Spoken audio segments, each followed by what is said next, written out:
Hello, John Griswold here with Griswold Group. Excited to fill you in on what's going on with real estate in San Diego.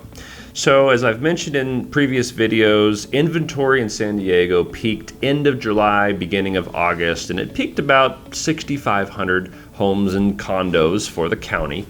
If you look at historical numbers pre-pandemic, the market typically peaks around 7,000 homes. So we actually have a very healthy amount of inventory right now.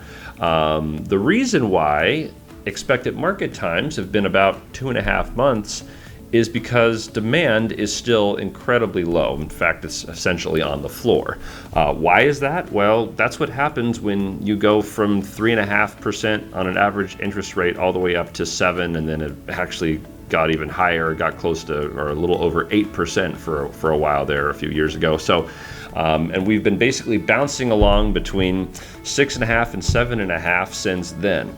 And so that has really slowed down the market because essentially Gen Z buyers, millennial buyers are largely out of the market waiting for affordability to improve.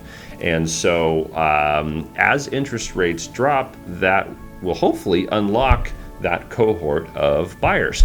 And so one thing that we're looking at right now is rates are coming down. They were a little bit below 6.5 as of filming this. They're about 6.3%. And a lot of that is because we are finally seeing some cracks in the economy, largely because of unemployment. So reports came out that we're hiring a lot less than anticipated in the last couple of months. And so that dropped the long-term interest rate even farther because there's an anticipation that we are going to have several rate cuts in the fourth quarter.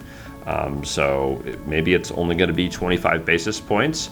It could also be up to maybe 75, maybe even a full rate cut or 100 basis points, a full 1% rate cut. So we'll see how aggressive the Fed chooses to be. Obviously, they have a dual mandate, meaning they want to have low unemployment or full employment, and they also want to have they want to keep a cap on inflation. And so if they get too aggressive with lowering the federal funds rate, we could end up in inflation.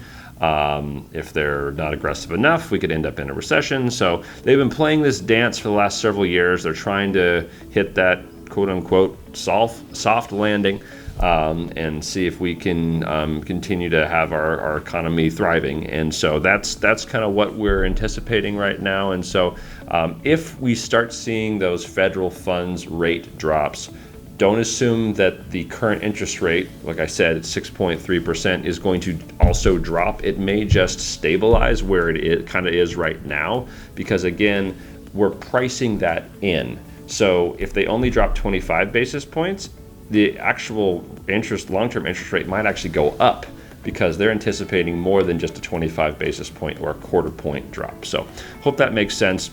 In terms of selling right now, this is not the year for aspirational prices or, I'm hoping maybe I can get 10% above what my neighbor sold his for. This is the market for pragmatism. And so you want to look at what's recently sold. You want to look at what your competition currently is, meaning active inventory in your neighborhood or that fits a similar search parameter of your home. And then really look at expired listings, because that is all the people that have failed to sell their home in this market. And that can be very instructive in terms of how you price your home so that you can accomplish your goals. For buyers out there, if you're looking to be able to get a little bit more negotiating power, obviously market time is the thing you want to track. The longer the market time, likely the more negotiating power you have with that seller, because the seller is starting to wonder if they're ever going to sell that house. So those are the kind of things to consider in this market. If you want to talk to me, you can reach out anytime, and I'll talk to you on the next one.